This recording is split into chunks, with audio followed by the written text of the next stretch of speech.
Colored, which I want to dedicate to my dad who's here.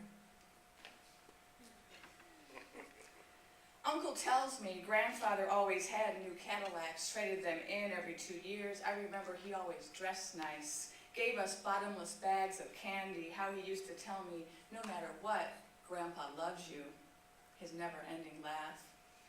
Years after his death, Auntie tells me his first wife died. He was broken-hearted before he met Grandma.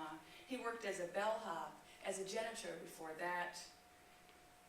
I only knew him as a man who owned a candy store and laughed.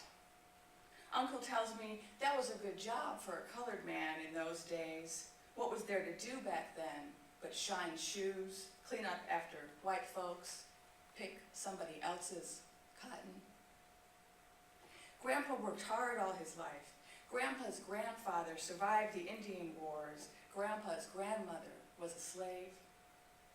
Grandpa looked white to me as a child. I asked, how did Grandpa come to be colored?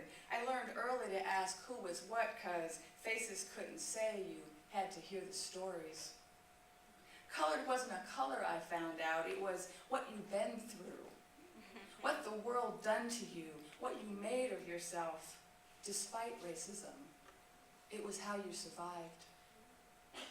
Grandpa saved his money. Grandpa married again a beautiful brown lady who gave Grandpa a dark brown-skinned baby boy. He held tight all his life, proclaiming to the world, look at my child, my perfect child. He looks just like me.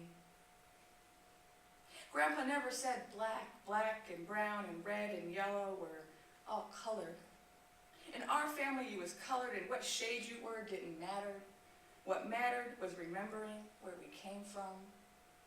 What mattered was loving one another. I remember him sitting in his big green chair, a thin man, perfectly dressed, with his leather slippers on, his hair combed to the side, calling us kids to come running when someone colored came on TV, so we could be proud.